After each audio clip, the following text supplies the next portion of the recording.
Hello, everybody, and welcome to What's the Story podcast. This is WTS 332. My name's Danny Murray. And I'm Graham Merrigan. No preamble this week, lads. We don't need to warm anyone up because, well, our guest this week's going to do all the talking for us. A huge welcome As he back. always does. Huge welcome back to one of our favourites, our man in Stockholm, your man in Stockholm, everyone's man in Stockholm, the wonderful Philip O'Connor. Do you know what, Daddy? I was going to sit here and just say nothing and just let you stew for a little while there. But I'm not a bad man, Dan. I'm actually a nice bloke. Thank you so much, lads. Always an honour to get the call when the bat sign goes up, and I'm always happy to answer it. Brilliant to be back on. The award-winning, you forgot that bit in your intro, the award-winning What's the Story podcast, lads. Great to be here. We're feels so long ago. Phil. Yeah, it feels so long ago that we've kind of just slowly just phased that out of our intro. But when people bring it up, we're more than happy to talk about it, you know? You see, what I like the most about this podcast is the humility, lads. It's, you know, this kind of greatness, it's hard to be humble about it, and yet the two of you manage. If I have to, I mean, look, we're brilliant at being humble. We're probably the best at being humble. Easily. You know, easily. I mean, there are some really good humble ones out there, but when it comes to humility, like, I mean, we are arguably the most humble of the humble. We're brilliant at being humble. That's what I'm saying. The gold standard of humility is what I would say about this. Yeah, exactly, yeah. And handsome with it. Oh, well, Very listen, handsome. this is a very, very good looking screen tonight, I must say. It is. I'll tell you, actually, I'm going to do one of those things now that you should never do on podcasts, but I'd just like you to note that I'm wearing my favourite DEI woke t-shirt that says yes. fighters in the rainbow colours there and everything else like that. Even the purple one for trans people. I got it off the UFC, lads. Can you see the UFC logo down there? Isn't it wild that, you know, You got at off the one point UFC? they had that? And, well, I mean... That's what made me woke, lads. I wasn't woke or anything else like that until I got this UFC rainbow coloured t-shirt supporting all me queer and trans friends. And me and Dana White were right there at the front of the Pride Parade in Vegas every year. Me, Dana and Amanda Nunes, you know, fighting the good fight for our trans and queer friends. It's my favourite t-shirt, I have to say. Delighted to be wearing on the pod, which of course is audio only. Phil, so many years ago you talking that t-shirt was released? I would say this was 2016 or 2017. As the journalist that I am, I'd love to check those details. I hate to put information out there into the public domain, but they did have a campaign on the t-shirt in the rainbow colours that says "We're all fighters," and the words "We're all fighters" are written in all the colours of the usual rainbow, you know. But it was 2016, 2017, at the same time as, like, you know, I think Amanda Nunes was on the come up and that kind of thing, and I thought it was a brilliant initiative, and I'm kind of sad to see it go because, like everything else in this world, it's sort of moving away from being inclusive and trans inclusive and queer inclusive. I thought it was a brilliant initiative at the time because we all know that the UFC and NASCAR, maybe American football, a lot of things in American culture were sort of homophobic at the time, and I thought it was very brave of the UFC at the time as well. So yeah, so it's funny because, like, you know, when you know as many queer people as we do and when you still want to be as inclusive, we're not going to throw them under the bus. We're not Sinn Féin, we're not anybody else, you know, we're not going to be doing that, you know. So I was wearing it tonight, and it's funny because when you do pull it out, now Dana hasn't worn his in a while, as far as I know. He gave me this one, but he hasn't worn his in a while. And when you're wearing it out in the street, you know, you think, are people going to look at me funny because maybe I haven't had it on for 2 or 3 months or that, you know? So it is, but I think it stands the test of time, you know, like no matter how long I have this t-shirt, I'll be wearing it. It'll be like me Dublin jersey from 1983, lads. I'll be wearing that to the day I die. I'll be wearing this t-shirt as well to remember a better time. I was thinking of you last week, actually. Over the 10 years that we've known each other, you've educated me a lot with the topic as such. And I was thinking of you last week when on Sky News, a breaking news yellow banner comes across and says English FA bans trans women from football.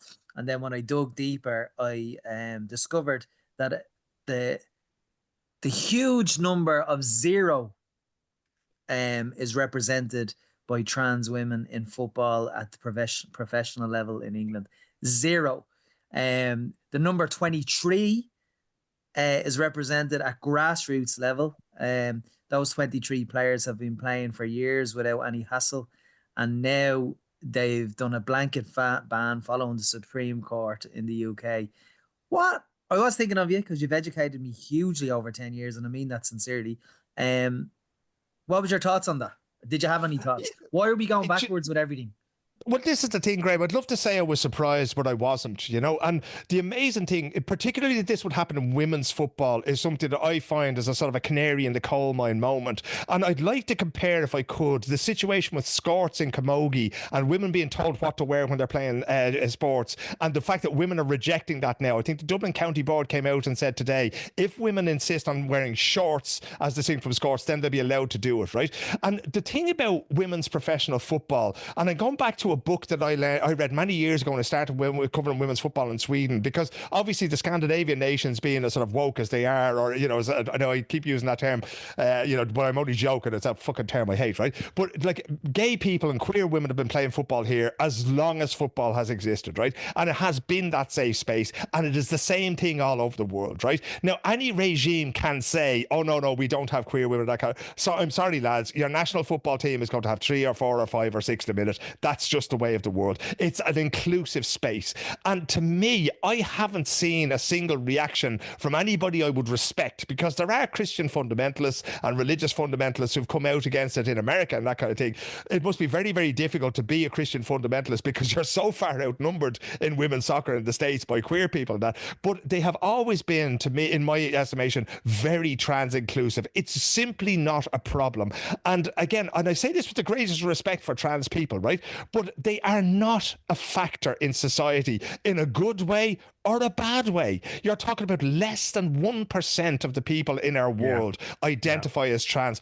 What is the problem, right? Every statistic, and you very rightly brought up those two, zero trans professional footballers ever, right? I think Barbara Banda was accused of being trans. I think she plays for Zimbabwe or Zambia. I always mix those two up. And there was a little sort of, you know, thing about the last World Cup about testosterone and that kind of thing, you know, maybe like Imane Khalif, the boxer at the last Olympics that was so much controversy over, or that she might not pass it. Lads, shut up. Right? This is not a fucking thing, right? Let's not make this into a battlefield. And part of it is the attention that is now on women's football is brilliant, but it also opens it up for things like this, because people are very, very conscious of the fact that this can be a battlefield. This can be something that they can take away from people.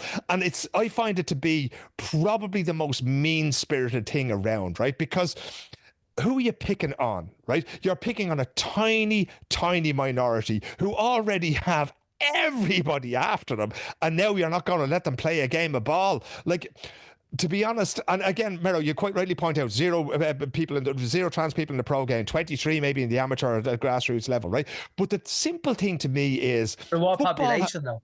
Yeah, exactly. But out of the entire global, that's, I think, in the UK, I think those statistics in the English England FA, and Scotland, right? Yeah, but if you even think back there, lads, even a couple of months ago, the US, this played out very similarly in front of the US House of Representatives when the president of the NCAA was up in front of them being asked about this very issue. And he was asked, how many athletes in the NCAA are there in general? And he said over 500,000, I think it was, right?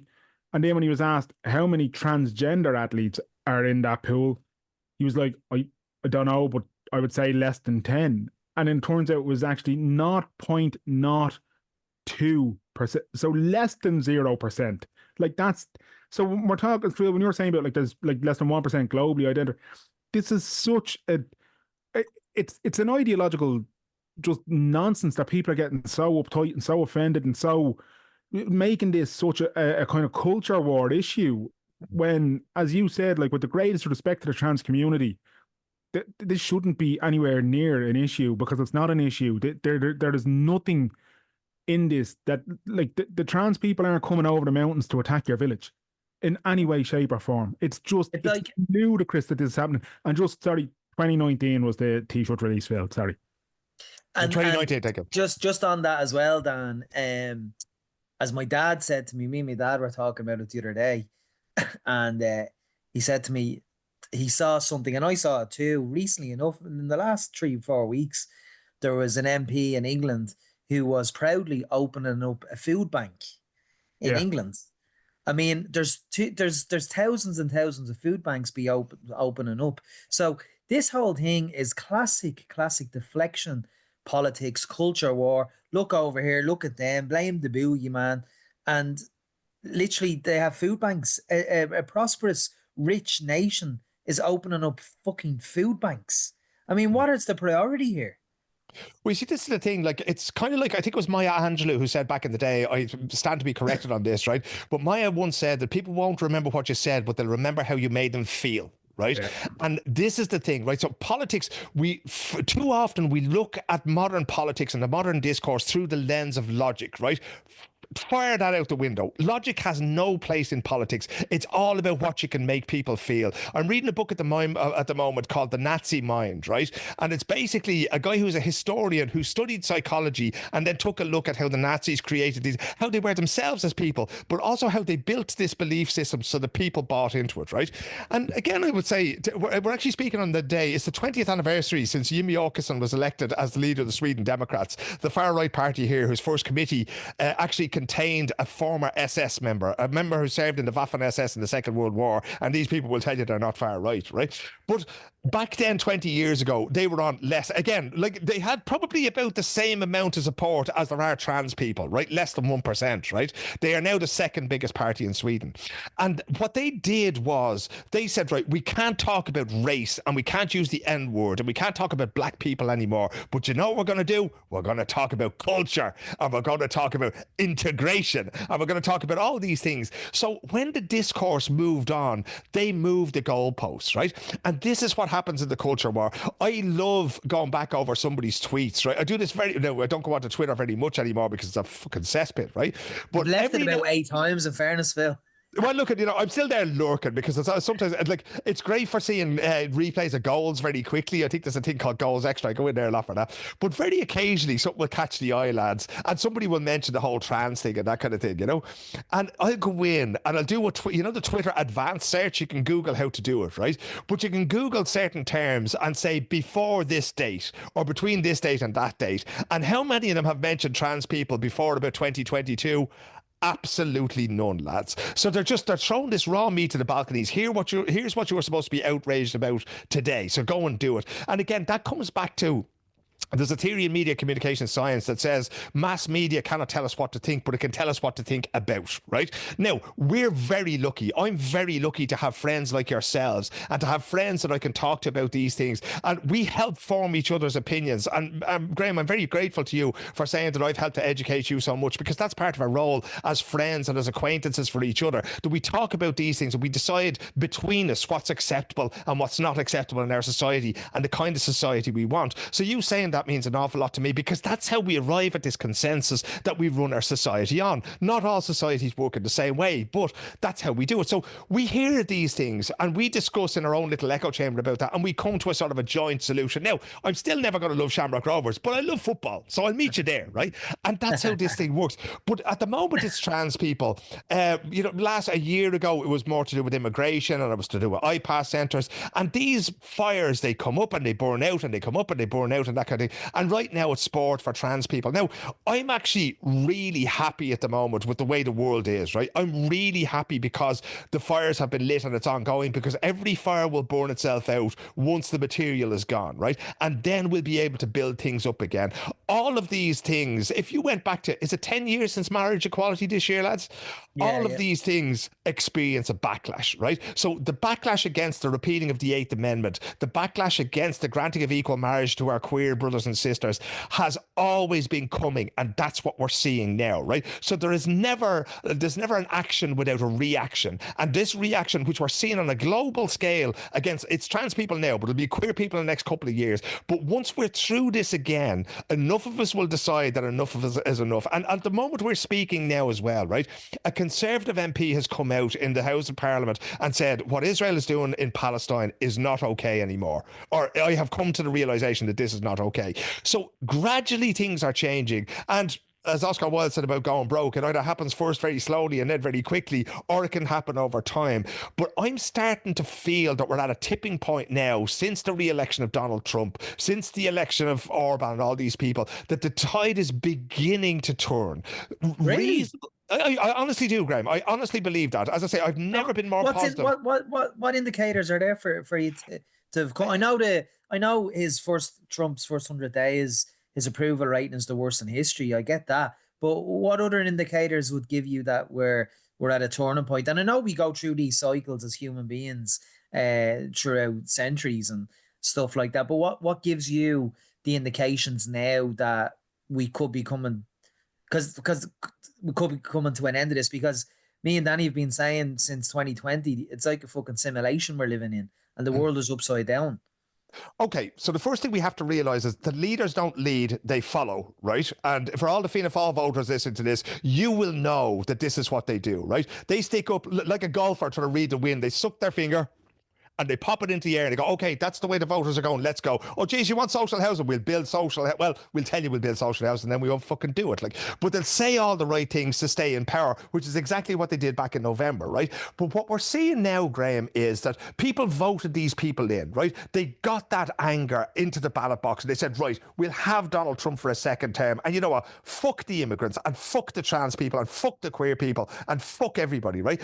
But what they don't realise is it's that once they came for poem and now they are reaping what they sowed, right? So many federal employees, because one of the big things in conservatism, go back to Reaganism, has been, oh, the government's too big and the government has too much influence, that kind of thing. So you have this Doge situation, Elon Musk, they're coming in there slashing everything. And now all of a sudden you have a park ranger in Oregon utterly pro-Trump, didn't want to see another brown people, didn't want a Spanish-speaking person cleaning their car or, you know, working in their drive-thru or anything else like that. And now all of a sudden their job is gone as well, right? And it is one of those things that, yeah, I voted for the other people to lose. I didn't vote for me to lose, but they're getting hit by it because they didn't realise that they were also in the firing line, right? This is the classic divide and conquer. It's the rich using a crisis to make themselves richer, right? And working class people, as they always do, finally work it out and go, you know what, hang on. And one of the things I'd like to address, if you don't mind, lads, is we get this idea, and especially Sinn Féin are devils for this, right? That, you know, oh, we're going to go for the working class vote. And right now, the working class are against trans people and queer people. I've never met a working class person who has a queer or trans people in their family who's turned their back on them. In fact, working class people are known for their solidarity because it's all we fucking have for the most part. So this idea that somehow you have to appeal to the basest instincts of working class people, we are not British. We are not trailer trash conservatives from America. We are Irish people. We are decent people, and we stick together when the shit hits the fan. So this idea that you can go chasing those votes and do something with it, and it's cost them. And every minute you are prepared to dilute your solidarity, right? Once you dilute something, there's no making it pure again, right? It's an extremely difficult process to make it pure again. And that, I think, is what Sinn Féin is suffering from now. The Soc Dems haven't gone in that direction yet. I don't think they will. They might. The Greens have, because they got into bed on the corporate side of things. But I do see the sort of green shoots of this reasonable thing coming back in, because at the end of the day, when everybody is abandoned, lads, we all have to turn to somebody. And there are nights when yeah.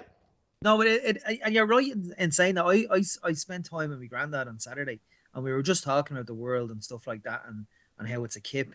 But we were reminiscing about there was a guest on the Late Late Show in the 90s, and the guest was after getting a sex change. I can't remember from whether from male to female, female to male, but the reviews of that show were quite overwhelmingly positive. Fair play, once the person's happy, blah blah blah. So, like, my granddad's basic point was, what's the big deal? What's the big issue? Why? You know, he was talking about migrants. He was basically saying, what was the big issue? What's the big issue with any of it the last few years? He was also saying about how fascism needs to be defeated as well, because he was saying that he never thought he'd see the day in 2025 where fascism is creeping into Irish society. Well, that is the thing, like that, you know, Willie O'D famously stood up in the Dáil and said that the bill that allowed trans people to self-identify in Ireland actually didn't go far enough. And Willie O'D is a Fianna Fáil TV from Limerick, could be more on the conservative side of things, you know. So this is a manufactured crisis, or a manufactured thing, right? And again, it's about what buttons you push there, right? So when you talk about Muslims coming into Europe, what's the first thing you hear? Oh, they're rapists, right? Oh, they don't respect women. Oh, you know, they just want to outbreed us and that kind of thing. All the same things that were said about the Irish in America in the 1800s and the early 1900s, right? But if you press the right buttons, and oftentimes, I often find that the people who talk to us about these things have no dog in the fight. They don't know they don't consciously know any trans people, because no trans person would say to them, I'm trans, because they're scared of them, right? But when you know trans people and you sit down and you talk to them, in the same way as if you know immigrants, in the same way as if you know anybody, you'll just find that, as we've said many times on this show, they just want to be the same as you and me, with a roof over their head, a job of work that they enjoy doing, gives them dignity, and to have their family, you know? And that's what's killing me, is, you know, to go, oh, the bathrooms. Like, when was the last time? If a man wants to rape a woman, you think he needs to go to a bathroom to do it? They'll just fucking do it, lads. They've been doing it for generations, you know? So all That's of a this, that's a the other man thing- problem, though. That's not a trans problem. That's a man problem. Exactly. Every fucking toilet in every house in the country is a fucking. Every gender uses it, don't they? You know what I mean? You don't have a male and a female bathroom in your gaff or in your friend's gaff or anywhere. Or on a plane. It's an absolute nonsense. This is like, oh, we can't have people using that toilet. Like, it's a toilet. Like, you're going in there to do a 1 or a 2. You're not going in there for anything else, really. You know what I mean? So well, this is the thing. But it was the same thing. I don't know if you remember. It's like you said, Phil, though, it's all manufactured, you know. I coach, not anymore as such, but I've coached a young trans boy, and surprisingly enough, he hasn't eaten me yet. I know there's trans people in my family. There's trans people that are involved in sport. There's 2 of them in the martial arts gym where I am, right? One of them is really struggling because it's a young person that isn't out to their family and has tried to have these discussions, and it just hasn't been like a safe thing for them to do.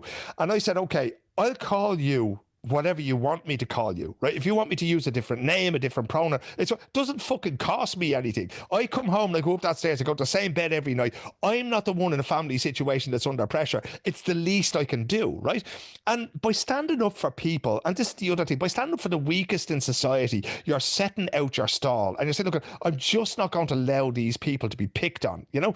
And that really, Graham, when you were saying you were talking to your granddad there, that's exactly what we should be doing. I don't know if you remember, I was saying back around the time that Donald Trump was elected for the second time, I said, okay, the game has changed now. So this is no longer international. This is no longer global. This fight has to be local. And it has to be had at the kitchen table, and it has to be had in the locker room of the Ballybrack Bulls, and it has to be had wherever you're meeting people. And we have to have the courage to stand up and say, look, lads, I don't think that's okay to talk about people in that way. When people put into your WhatsApp group with your football team or with your work colleagues or with the people you go out with and watch rugby with or whatever, when they drop a meme in there, you go, hang on a second, lads, I don't think that's okay. I'd rather you didn't do that in my presence. I don't see trans people or queer people as being a threat to me. Is that okay, right?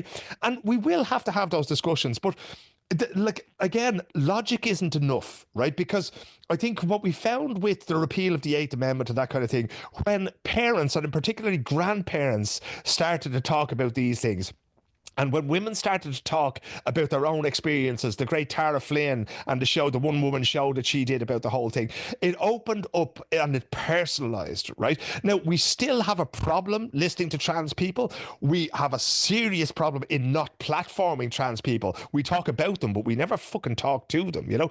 And these are the conversations. But if they're not allowed in the room, and if they're not allowed to sit at the table, then you and me and Danny and everybody listening to this, we have to take that place at the table for them. And if we have the opportunity, we have to open the door and give them our place at the table. Because as long as they are allowed to be the other, as long as they are forced to sit on the outside and be spoken about and not to, we're not going to solve this problem. And that goes not just for the trans issue, but it goes for absolutely everything. The only way you defeat fascism is door to door, street by street. You don't defeat it in wars, although sometimes that has to happen. The way to defeat it before it gets out of hand is to do it in your own family and your own community. That's where it starts, and that's always where it finishes.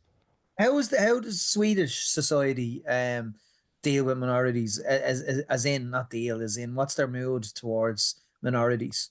Yeah, well, Swedish society has slid awfully in the last 20 years because the Sweden Democrats were very successful in identifying these wedge issues and then driving them between people again, you know. And this time last week, lads, what day is today? Today's Tuesday, isn't it? It was we're recording this. Sorry, Wednesday. It doesn't matter what day it is. You can probably cut that bit out because I'm an old man. It's Christy Moore's 80th birthday today as we record. The legend. Happy birthday. Exactly. Christy. And I'm only in a halfpenny place when it comes to representing people on social issues for the great thing. Actually, it was Christie and the way he stood up for the people of the Stardust back in 1981 that made me fall in love with him. But so it's a fantastic way to honour that chap, you know. But this time last week, lads, I was at an event. I was talking to school teachers about the value of reading, right, and how reading has given me everything in my life, you know. And if it wasn't for it, I wouldn't have a job. I wouldn't have anything whatsoever. And just as that ended, I was sitting there in a hall full of 600 people, right. The next speaker just got up to speak and my phone rang, right. Now, I'm not that guy, you know, but my phone, there's a couple of numbers that when they ring, my girls, my wife, my two girls, when they ring, the phone always rings. And the other one is the TV producer from one of the world's biggest news agencies. And it was the TV producer's ringing me. And she said, I sort of shut it off and I ran outside to take the call. And I said, what's going on? And she says, there's been a triple shooting in a town called Uppsala. So 3 people were murdered in a barber salon in Uppsala, which is about 70 kilometers north of Stockholm. And I said, why does Reuters care about this? Because I looked at, you know, the initial reports. I said, okay, this looks like a gang thing or a gangland thing possibly gone wrong. And she said, okay, but if it's over 2 people, it's a mass shooting and we've got to go cover it. I went and I got the camera and I went out there. And you set up a live shot, and then that live shot then is used for the evening news on the BBC and CNN and whoever else, and it goes. So standing out there for a few hours anyway, and I was just winding down. We did enough footage and that kind of thing, and we were just winding down. And there was 3 men of African origin who were standing by a wall, and they'd been standing there for a long time. Now, I'm standing maybe 200 metres or 150 metres from the barber shop, and I'm standing there, but all the other people, all the other volunteers, you had the police around, and you had the Red Cross, and you had other people who were there supporting young people. These 3 men, they weren't wearing the high-vis vests or anything, lads. And I said, I got to go over and just ask them what they're doing here. You know, it's that sort of journalistic thing. You want to know what everybody's up to because you're just a nosy bastard, you know. So I walked over towards them and 2 of the lads walked off. And I said to one of them, I said, how are you keeping? I said, I've seen you standing there. I've been here for 3 or 4 hours. I said, yeah, have you been here that long? He says, yeah, I've been here probably 3 or 4 hours myself. I said, are you here with some community group? Are you here supporting people or what are you up to? And he said something to stop me cold, lads. He said, I think my son is in there. And that was it. It was like, game changer. I was like, okay, what's going to happen here? And I said, man, I'm really sorry. Like, you know, he said, no, originally I thought I heard him say, I think my sons are in there, plural. As it turned out afterwards, his 15-year-old son was walking to the barber shop and about 5 minutes away when the bullets started flying. And what do you say to a man like that? I said, Jesus, man, like, I hope everything goes all right for your boys and for your family and that kind of thing. You know, I'll be around here. I'll be over here with my camera. If you need anything, just come over and ask me, you know.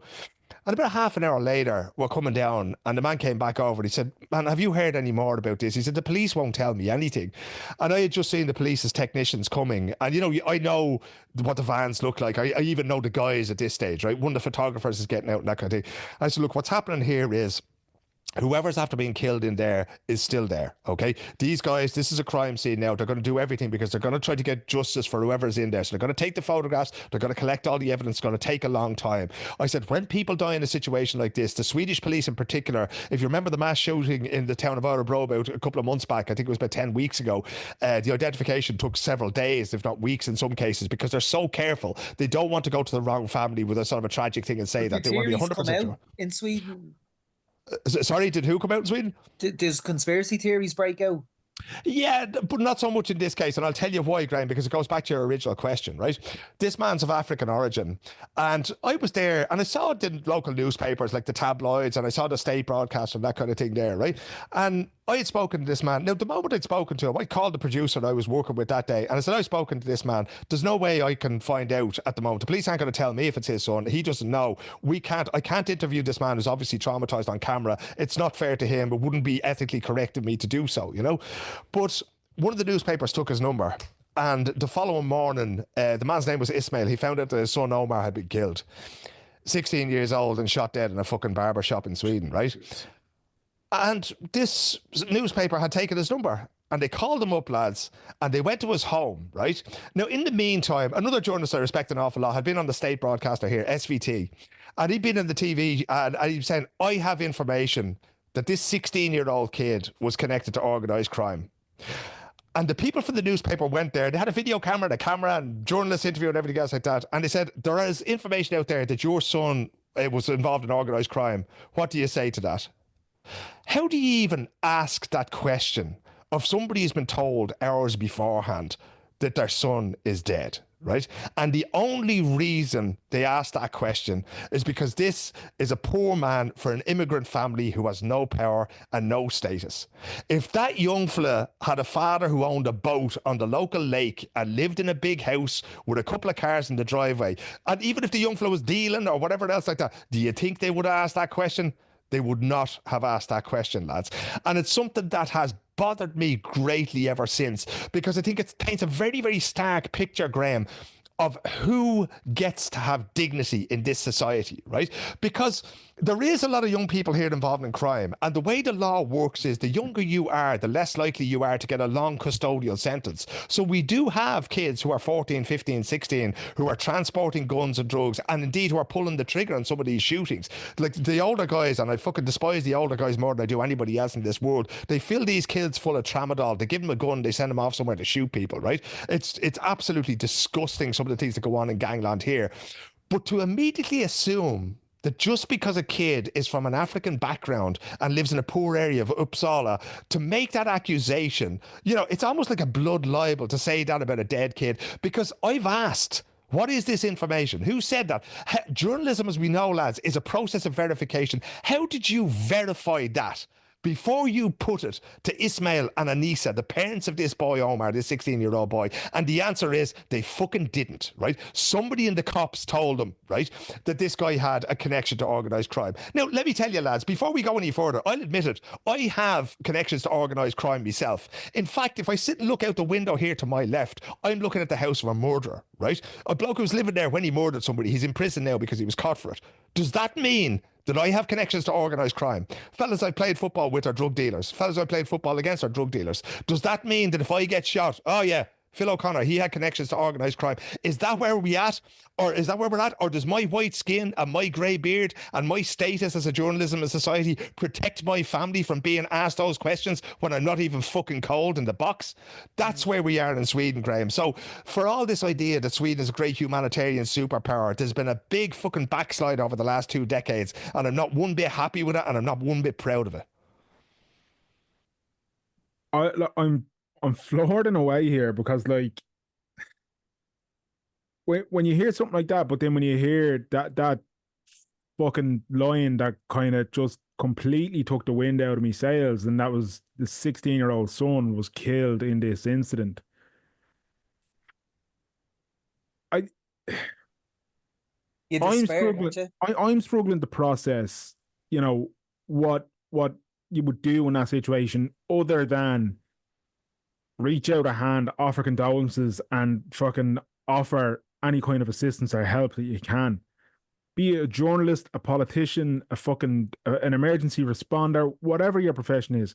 So to see and hear, or sorry, well, not to see, I didn't say, but to hear of people who call themselves journalists fucking doorstepping these people, as you said, when the fucking blood hasn't even run cold in that victim. That's alarming, and it's happening everywhere, though, isn't it? Yeah, but you'd like to think that fucking, you know, people have a little bit of decorum or a little bit of sensibility about them in terms of like, right, even if this is gangland related, or even if this is wrong place, wrong time, whatever the circumstance is, doorstepping a grieving mother and father in the immediacy of something like that, that's fucking horrific. Like, you see, this is what happens, Dan, when you dehumanize people, right? Yeah. And when you create strata in society, right? I have some place in that because the job I have, because I'm 53, because I'm a pain in the ass, but I'm a pain in the ass that most people respect, right? And not a lot of people want to take me on with these things. So I get to say things that other people don't get to say, right? Nobody else in Sweden is going to say the things I'm saying about this at the moment. I have gone bananas in the media over here because of this thing. I wrote a thing in Swedish. I think I've actually translated in English, just outlined a lot of the details I shared with you there, right? And what I am always met with when this happens, because it's not the first time I've written this, right? Written about things like this, I am always met with complete silence, right? Now, what happens, and this has happened to me with the Sunday Independent in Ireland back in the day as well, what happens then is a day or 2 or 3 days later, I'll see somebody hinting at some of the things that I've brought up. So the message is received and understood, but it cannot be talked about, right? The Swedes have a great expression called dålig stämning, right? Bad vibes. You're not supposed to create bad vibes, But I've been turning over the tables in the temple for a long time now, and I'm not going to fucking quit, lads, because at some point somebody has to do it. We cannot go through these things. We cannot let genocide happen without pointing the finger and saying, lads, that's genocide. We cannot let that level of disrespect and dehumanization of Omar, 16 years old, a kid who loved football and going to the gym. And this is a kid who they're saying a connection to organized crime, but his family will tell you he wants to be an aircraft mechanic, right? That does not fit the template for the drug dealers and the criminals that I know, lads, right? This seems to me to be... No, Omar could absolutely have been a criminal, but the point I am making from a journalistic perspective is I cannot say with any certainty one way or the other whether he was or not. And that is why I have to grant that young fella the benefit. Oh, what are we doing? Libeling the fucking dead here? Has that become okay? But well, it's you can't libel the dead. I think that's part of the problem, that people take fucking pot shots and they take fucking free reign at it. But Phil, like, it's weird because I want to bring this back there. You mentioned that you're reading a book, right? The Nazi Mind. Now, I'm a devil for Audible these days because I find it time consuming wise. Reading a book is a much bigger effort than me getting to listen to it because I can fucking do it on the go. The Nazi Mind is next. I'm currently halfway through a Bill Bryson. I love Bill Bryson, so I'm finishing that before I start this. But what put me onto the Nazi Mind was there's a guy called Ian Kershaw who I think wrote two of the best biographies on Hitler that you could possibly read in terms of giving you an understanding of just how fucked the man was, like just how evil and everything else. Not that you'd necessarily need to know he's evil, but if ever you're looking for a book on Hitler, Ian Kershaw has two biographies on him that I'd strongly recommend. He recommended this Nazi Mind book, so I'm going to give that a look. Guy was looking at, they're just reading a couple of reviews on it. I was like, yeah, no, I have to have a go at this. I have to get into it, right? Because what we're seeing over the last while with this kind of, like Mero, you mentioned it, the whole thing of, fascism rearing its head again. People have a very short memory, or people aren't reading their history. And I think there's something really, really important about people understanding that, people think the Nazis were all killed and defeated, but the reality is some of that ideology, some of that absolute vitriol towards fellow humans is very much prevalent in a lot of the shit that we're seeing in mainstream politics today and mainstream media today. And I hate using terms like mainstream media because, well, you know yourself, the type of people who are using that sort of label. But when you said you're kind of halfway through that book at the moment, Phil. So give us an idea in terms of like what we're seeing today that people would have been seeing around about a century ago when this sort of thing started to gain momentum just after the end of World War One. Well, I think it was last year during the Euros. I was in Berlin for more or less 4 weeks. I was based there. I did all the games out at the Olympic Stadium. And that's a city that's just full of history. You can't go anywhere without walking past, the remnants of the wall or that kind of thing, which of course came later. But one of the places, I was meeting an Irishman for a cup of coffee one morning. I was walking back and I recognised the buildings. And it was where the burnings of books had first taken place in the late 1920s, early 1930s. And, the Germans are great for remembering their history. There's a great sort of Holocaust memorial in the middle of the city, like a stone's throw from the Brandenburg Gate, So it's something that I've been looking at for a long time. But the interesting thing, Danny, is that like the kind of things that you need to look out for is this whole sense of othering, right? There's a nation, there's a we and there's a them, right? And then the them are always delinquent in some way. They're always in some way broken and irredeemably broken, right? There's no way that you can become a part of the us. You are the them. There has to be a them to focus on, right? But what struck me in particular, because it's one of these things, I think I've spoken to you before about how I was part of a working group that went over to Auschwitz not many years ago. I think it was maybe 2017 as well. And what struck me was Auschwitz is basically a Germanification of Auschwitz, which is the Polish name for the village close by where the concentration camp was, where so many people were murdered, right? And I knew a lot about it. I'd read a lot about the camp and I'd read a lot of the history and that kind of thing. But what I didn't realize was the context of the place, right? So there was a Jewish population in Auschwitz. Okay, people of Germanic and Polish extraction in Auschwitz, they knew what was going on in the camp, right? There were people working in the camp who were basically like the biggest form of industrial mass murder that mankind has known to date, I would say, was happening right there, and they knew. In fact, there was huge companies like Krups and that kind of thing, Volkswagen. These people were using it. They were making money off it because they were using Jewish labor. People eventually died in the camps to generate or to make parts and munitions and chemicals and all of these things, right? But the Jewish community, and I've been in the synagogue in Auschwitz one time, and that was one of those places that was very eerie to me, because when the war was over and when the Russians liberated Auschwitz, two things happened, right? One was that most of the people involved in, the camp commandant, Rudolf Hess, he was tried and hanged for crimes against humanity, but most of the guards just went home. Yeah. They just went back to doing what they did, and they went back to being normal members of society. And this is actually in the Nazi mind as well. So the absolute atrocities that they witnessed, and the Nazi mind does a very good job of describing how in the beginning the murder of the Jews was very much carried out at the end of a rifle, and people would actually have to shoot people and see them die. And the industrialization of that and the use of Zyklon B and gas to do it was actually a way not to make it easier on the Jews, but it was a very effective way of doing so. But it meant that German soldiers wouldn't have the psychological trauma of witnessing the death of dozens, if not hundreds of people all at one time, right? Now, if you've been, I think it's by block 13 or block 11, I can't remember, in Auschwitz, there is the murder wall, the death wall there, where people were brought out and still shot.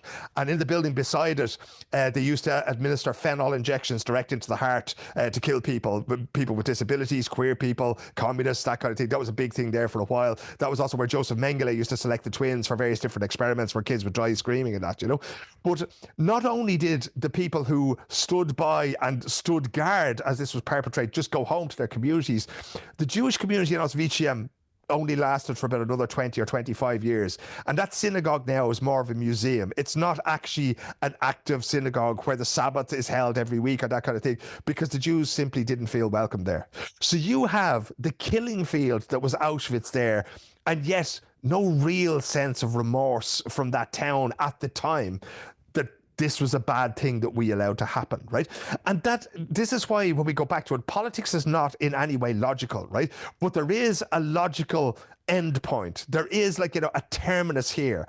And the best way to describe it is the train tracks that were eventually built to save time and money by just bringing the train loads of Jews into Auschwitz itself so that they would be closer to the gas chambers after selection, right? That's where we get to. But what gets us there is not logic. It's the emotion. It's the fear and the anger and the hatred of the in-group, the us group, against the them group, the out group. Once you allow that to happen, and that's why, for me, when we go back to the discussion about trans people, I'm sorry, everybody who wants to be Irish, everybody who wants to be part of our nation, to me, it's nothing to do with blood or DNA or genetics or family lineage. If you moved from Balbriggan or from Brazil or from Brisbane, I do not give a fuck. If you consider yourself Irish, come on in, there's plenty of fucking room. Because the moment we start putting people into that, you'll never be Swedish, or you'll never be British, or you'll never be Irish. You are creating the out group.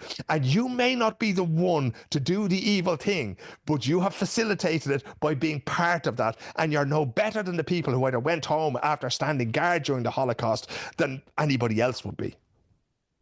In a clunky segue, when you're talking about that sense of, what it is to be Irish, and the sort of thing you will hear from right groups on the right and from people who are commentators and would lean to the right, it's kind of hard for me not to bring up Conor McGregor and all of this and some of the absolute shite that he's been spouting for a while now, but certainly more recently on his trip to the White House and everything else. I just thought that entire picture was surreal. That on St. Patrick's Day, you had these two deplorable fuckers standing there in front of the world's media, and McGregor positioning himself as this would-be politician, and I'm baffled by it. But just before you go there, Danny, or answer that, Phil, he did say that we're losing our Irishness. He has found God. It's funny because how I found with celebrities who have been accused or have been found guilty in civil cases of rapists, they kind of flock to God to feel better, don't they? Well, this is the thing, because the great, I was only the other day, I was describing Christianity as the greatest conspiracy theory under the sun, you know. But the great thing about Christianity, what it offers, lads, especially modern Christianity, the kind of pick and mix a la carte Christianity, is that it offers redemption. So you could be the worst person in the world. How many murderers go to prison and find God, right? Because it's literally the only way you can live with yourself after you've done these evil things, you know? So it's no surprise. But when it comes down to things like that, that's the grandstand to me. That's the sideshow. And that is not where the battle is won or lost, right? I refuse, you know, and we were all part of it. We all loved his rise. We loved the fact that he wrapped himself in the flag. And now none of us wants to see him in that flag anymore, right? But that's like... It's one of the things I don't even want to engage with a lot of the time because, as I say, like that's what's happening on the world stage. But I believe that this has to be won locally, right? So when Conor McGregor, the only place I'll talk about him is in my gym, in the martial arts gym that I'm in, right? So the MMA lads are in there tonight, the jiu-jitsu I was teaching, that kind of thing. If people come and talk to me about him, I'm not going to talk about him as a fighter or him as a person or anything else like that. I want to talk to them about community. I want to talk to them about how when we're on those mats and when we're in that cage, the only thing we are doing, all 15 or 20 of us, is we're supporting each other and we're making one another better. It's not about me being the big dog and you paying me. That's never what martial arts has been about. Frankly, I think it's a disgrace that McGregor and so many people around him, especially in that gym under John Kavanagh, and let's not forget Matt Thornton, who started the Straight Blast gyms, is fairly far out to the right as well. You can choose to use your power and influence in whatever way you want. If you want to do that for evil, that's fine. If you want to do that to build the us group and to put others into them group, that's fine. But I'm not standing for it. So in my gym and in my life and with my neighbours here and with my friends like yourselves, I will instead talk about us, no them. Right, we're all part of us in that case. And when I see him doing that, like, you know, it was kind of ironic in some ways because Micheál Martin was there doing the whole tugging the forelock thing the week before and that kind of thing. And then on the day itself, on the day that most of us, we take out our Irish pride on the 17th of March every year, and you have this fool in there doing the thing. But I see him, and I even see the likes of Trump and Farage, they're the distraction, right? Because when we end up talking about them and what they do, and even to the extent that we talk about, you know, oh, you know, they're hypocrites and oh, you know, they're misogynists and oh, all that kind of thing.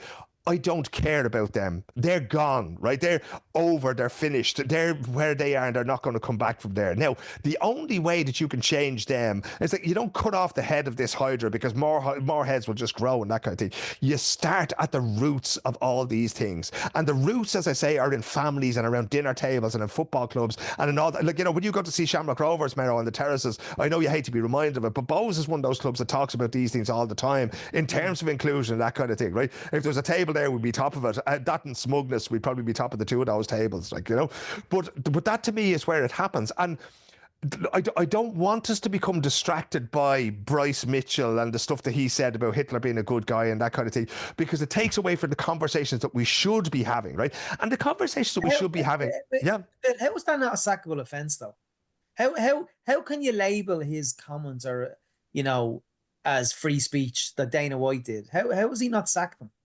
Look, the thing about free speech is that none of them has an understanding of what free speech actually is, right? Free speech in the American context is the government should not pass a law that prevents you from saying what you want to or from practicing your religion, right? That's literally all it is. Now, he can do that, but that doesn't mean that there's no freedom from consequences. This is who the UFC are, right? Despite this wonderful rainbow T-shirt that I'm wearing, and if you don't get that reference, you're going to have to go back to the start of the podcast, lads, right? But this is who they are. Donald Trump dug them out of a hole, right? Dana White has never forgotten that, right? And it literally is that blood is thicker than water thing almost, you know, so you had my back, I have yours, right? And I think that the UFC and the NFL and a lot of these people have been very much behind the rise of Trump because they're all capitalist organizations. They're all in it to make money. They're not in it to raise LGBTQ plus people, right? They're not in it to lift Amanda Nunes. We saw that. She, to me, is the GOAT. Don't forget Georges St. Pierre, forget John Jones, who's a doper as well, right? Forget that. Amanda Nunes, they go, the best fighter I have ever seen, full stop. A gay married woman with a child, right? Fantastic. And if she comes back, I actually don't want her to come back because she's just sort of perfect in my eyes, despite that one loss in her title run there. But, you know, these are the kind of things that they have become that. And we talk about this Overton window, right?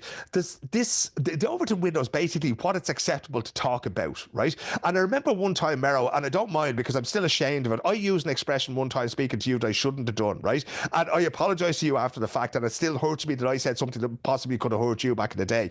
That's unacceptable. That word that I used on that day is unacceptable for me to say, not just to you, but to Danny or to my daughter, to anybody else, right? It's the same way that we use words about traveller, who, by the way, are probably the most Irish people of the whole lot, given that they've been on the island for thousands of years, right? When we use words like the K word about travellers, we're in the same place, right? So when you do that, you know, when you're allowed the doing of those things, it has become mainstreamed. We've widened it, and the more you see ableist language or homophobic language or anti-trans language or anti-traveller language, that's the canary in the coal mine. That's the red light that's going off, that something is wrong in the way we are thinking, right? And I often say about free speech, if you would like to test the boundaries of free speech, anybody listening to this now, I have a one for you that you can go ahead and try. Press the pause button right now. Remember to listen to the rest of the podcast. It's going to be brilliant, right? But go and call your mother or your nearest female relative the C word, right? And then tell them it was free speech. And tell me whether or not there are consequences for what you just did. And even the worst rocket scientist in our podcast audience is going to understand that that's not acceptable. So, but in order to do that, there has to be social consequences, right? Because there's no social consequences for me using the C word to my mother until I say it in front of her, right? And then when I do, I have to live with that, right? But the fact of the matter is that if people in power, you know, if my mother was to say, sure, he's only having the crack then it becomes acceptable for Graham to do it. Danny would never do that kind of thing. He's far too nice a boy, right? But it becomes an accepted part of the discourse. And that's why anti-traveller stuff is just, it's still the most acceptable form of racism in Ireland. But if we start to think that it's okay to do that to Deliveroo drivers who are bringing our takeaway or who have parked their bus or their bike or their moped outside your gaff, and you go, oh, there's that Brazilian C word or whatever, right? That's the start of it. That's the slippery slope to the others, right? They're just over here smoking weed and they're over here for the social welfare and they make a few extra bobs.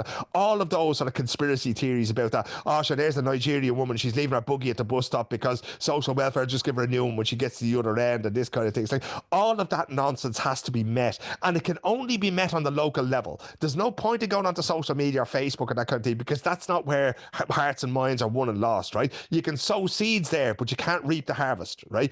So we need to sow the seeds and to reap the harvest in our own communities. And our own community could be as small as the Ballybrack Bulls, or it could be as small as the people, all the great people that Danny hangs out with down in Laois now that he's learned the language, right?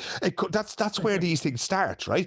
And if we don't accept that, and Sinn Féin used to be absolutely brilliant at it, especially in and around Dublin and South Dublin, they used to be brilliant at it, but they kind of abandoned that for the bright lights of the press release and the Facebook posts and the TikTok and that kind of thing. That's not where it's at, lads. It's on the streets. Phil, that's where it's won and lost.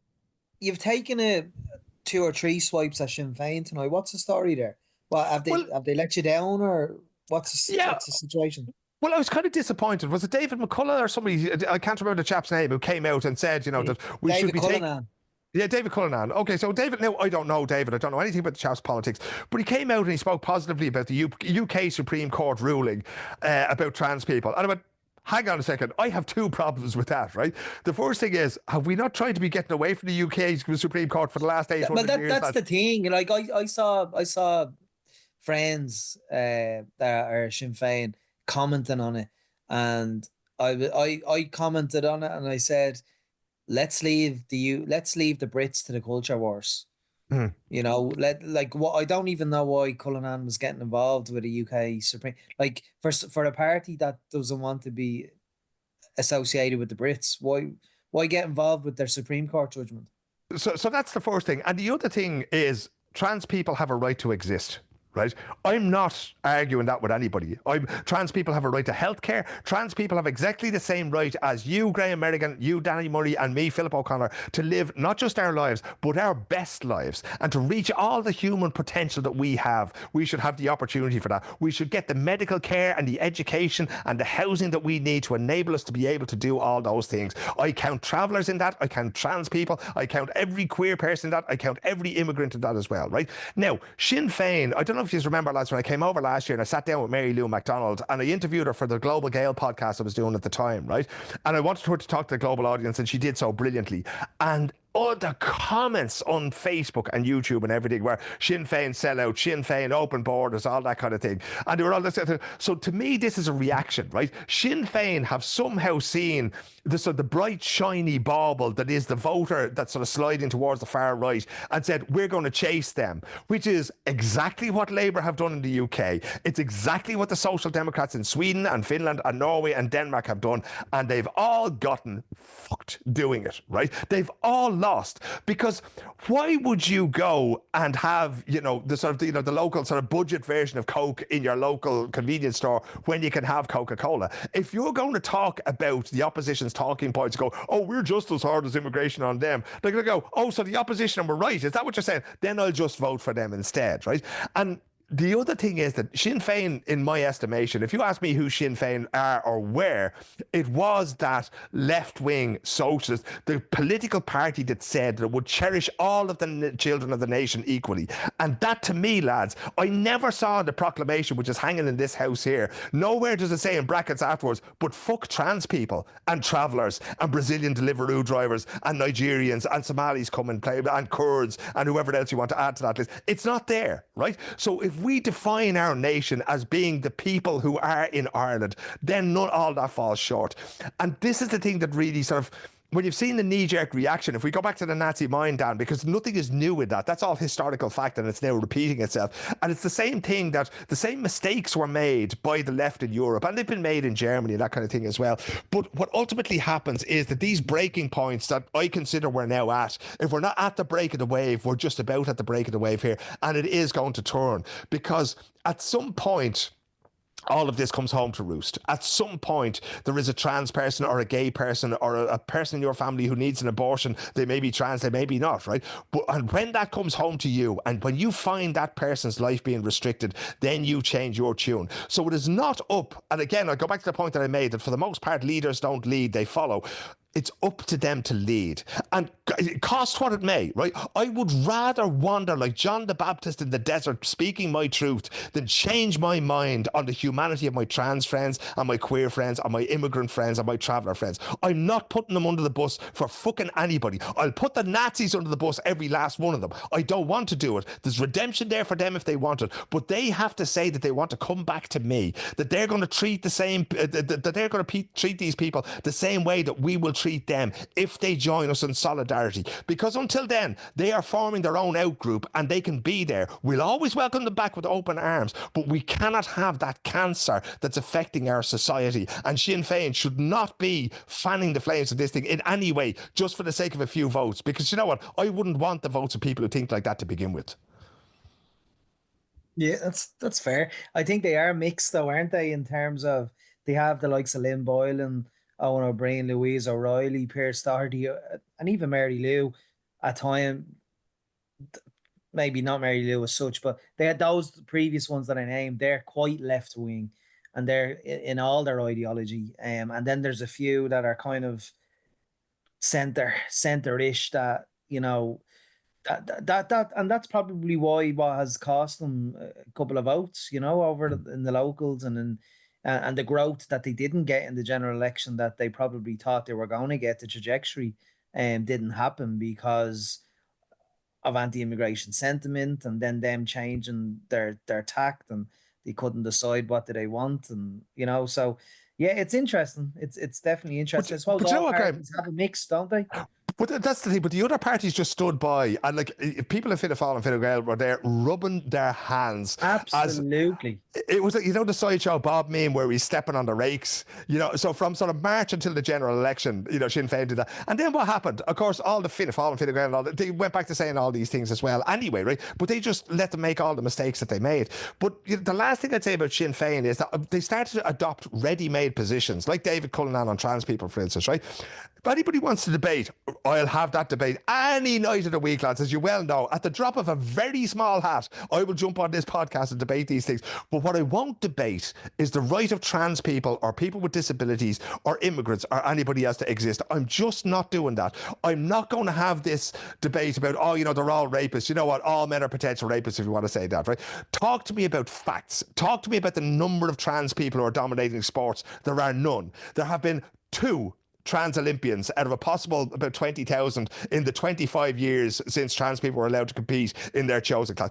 2. One came 37 out of 43, the other came dead last, right? There has been one, counted on one finger I'm holding up here, lads, one non-binary medal winner in the female soccer. Quinn for Canada won in 2021 at the Tokyo Olympics, was part of the Canadian soccer team. Quinn's non-binary, okay? That's the only thing in, I don't know how many medals have been handed out in that time, lads, but it's an awful lot, you know? So if Sinn Féin or anybody else want to have those debates, that's fine. But don't come and tell me that people who are seeking international protection or simply people who want a better life for themselves don't have a right to reside in a certain area. Because pick any town in Ireland. If you're telling me that town is full and it doesn't have enough GPs and it doesn't have enough schools, that's fine. So you probably shouldn't take in immigrants there. But you know what? You shouldn't take in lads from Ballybrock or lads from Donecarney or lads from Belfast either. Because if it's full for everybody. It's not full because you have the wrong skin colour or because your English isn't great yet or because you're only driving for Deliveroo. It's full for everybody. I'll happily have these debates, but the debates about people's right to exist, I'm past that, boys. Well, it's I love when we get you on the podcast because you've a way of articulating things that makes it accessible and just it cuts through what can be a very complex and twisty turny subject, and it gets to the heart of it. It gets to the heart of it very fucking quickly. So I want to thank you for that as always, because you've a brilliant way of just saying, forget all the noise. Here's what you need to hear, and it's important. So please continue to do that. In kind of some of the stuff you said there towards the end, and unconscious, you said you're up early for a flight, and I do have a nappy to change and all that crack. But this kind of comes around to a brilliant piece you recently wrote on your Substack, and I don't particularly want to get into the influencer who, you know, the whole thing fucking happened with him and all that kind of stuff. I think that's been and gone, but just when you're saying about that, like, you know, this Ireland is full notion and the arguments that are going on about that and how these little seeds go into people's heads, and even when they don't think that they are saying things that are damaging or saying things that are hurtful or saying things that could influence people in the negative way around these kind of things, it's so fucking important that we check ourselves, because as we saw in that incident, the example being that there was just a throwaway comment made about, you know, crime rates going up with fucking nothing around. Just that was the comment that was made, and that was the one that I think was the lightning rod for a lot of this. But like that Substack article, and I'd encourage anyone to go on to Phil's Substack and have a read of the articles that are there, but particularly the one around this topic. Again, it was so good at just cutting through the noise and getting to the heart of why the commentary on that particular video was the wrong fucking commentary. Sometimes we miss the point of what it is we're actually speaking about, and we forget that, you know, we arrive at a certain point and we completely forget how we got here. And I suppose it's probably all these years of, you know, I'm going covering football matches now. It's a great time of the year because the League of Ireland is back. I'm working on the Europa League. There's a Norwegian team involved. There's a Swedish team in the Conference League semi-finals. And one of the things I'm asked to do, or I'm tasked with doing when I go to these games, lads, is I have to tell the story of that game very quickly. And often, you know, at the final whistle, I have 150 words so that Danny Murray can go to lunch tomorrow and say, oh, did you see Chelsea in the semi-final against that Swedish team? And you have to know the whole story. So I think that's where I've been taught or trained to try to find what the essence of the story is and concentrate on that. And you have to be able to back it up with facts. There's no point in me saying that the Swedish team were brilliant when they got beat 4-1, I think it was last week in the first leg, right? Chelsea absolutely murdered them, because I'm doing the truth a disservice there. But on social media in particular, these things can get legs. And again, I would stress to people the Maya Angelou thing. People won't remember what you said. They'll remember how you made them feel, right? And there's two things that make you feel tremendous, right? One is being loved by somebody else, right? It could be a dog. It could be a sibling. It could be a child, as in your case now, Danny. It could be your wonderful wife. Everybody loves Mero. He knows how this feels all the time.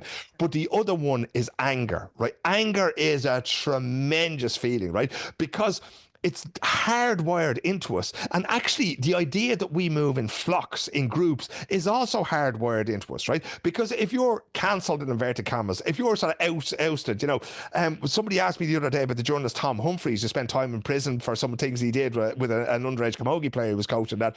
Tom's gone. He has no community. He has no nothing. I don't know where the chap is living, but he's disappeared off the scene completely. That's what happens when you're kicked out, right?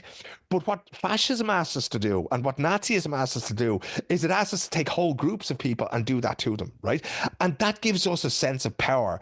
And it's often when you feel a sense of powerlessness in your own life. My father-in-law has a great saying. He says, I don't mind starving as long as my neighbour has it worse, And that's that post-war Swedish thing where they were building up the country going, look, we're all in this together. And everybody's going, well, are we fucking really, kind of thing, And this is why it's so important that we embrace people with the unconditional love. This idea of mehel, that if I help Graham out, he'll help me out with something. It might not be today, it might not be tomorrow, but in 6 months' time, I might need a ticket for Shamrock Rovers, and he might be the man to fix it for me, right? Or I might need Danny to proofread something that I've written, because God knows there could be any amount of typos in it. I'm getting it so old, right? But I know that because of the relationship we've built up and the help and the love that we've given to one another, that will be returned when I need it. And even if it isn't returned, I know that the lessons we've taught one another will mean that Graham will pass on what I've given him to other people, and you will too, Danny, and I'll pass on what I get from you to others in my life. And that's how we grow community, and that's how we grow solidarity, and that's how we shine the light that forces this fascism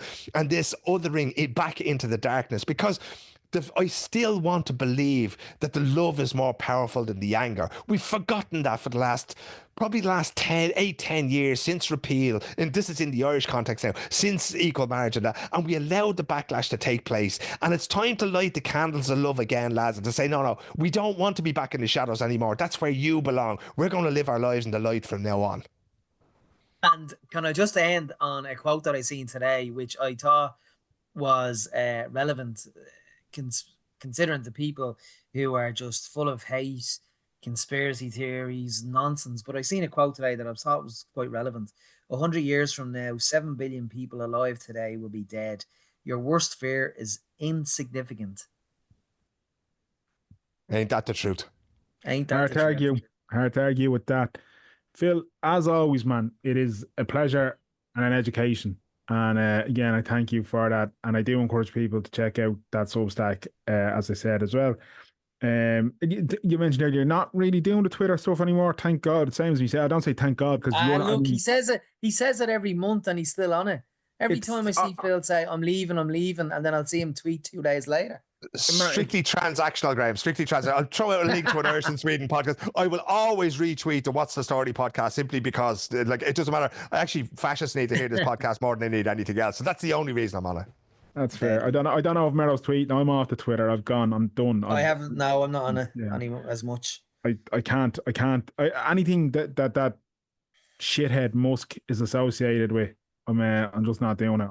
I'm mooning Tesla drivers as they drive past me these days and everything now. So yeah, I'm getting like some bell end called Charlie Kirk and all. I'm getting a lot of his content on me Twitter. So just the algorithm's broken. But if is there anywhere people can find you, Phil, since we're not directing them to that cesspit? You will find me on Blue Sky with the same Twitter handle, and that's where I do the things I used to do on Twitter. It's a lovely little space at the moment. Now, obviously, some venture capitalists will buy it and ruin it eventually. Is it lovely, Phil? Is it lovely? Well, is it active? I would be relatively active. I haven't seen you there. I think I tried to encourage you to go on there, Graham. But I went on. It was just boring.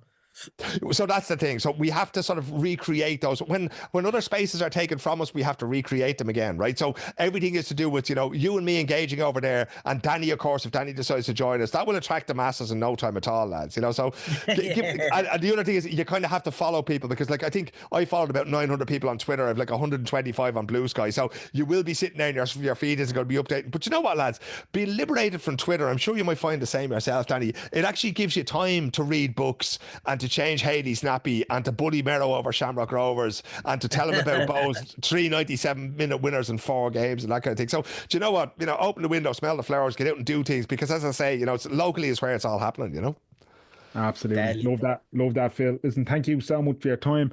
Merrow, we'll be back next week. If there's white smoke, we may be having a papal special. We'll see what happens over the next couple of days with that one. But we've a brilliant guest lined up to speak to us about all things Vatican history and conclave crack, because honestly it's we went down rabbit holes on it and we said fuck it, we're going to do an episode on it. But until then, Phil, thank you. Merrow, thank you. People want to listen to us, we're there. We're on Spotify, we're on YouTube, we're on Stitcher, Podcast Addict, Apple Podcasts, everywhere, lads. WTS Pod, you'll find us. Until next time, here is full hearts, lose. Good night, gentlemen.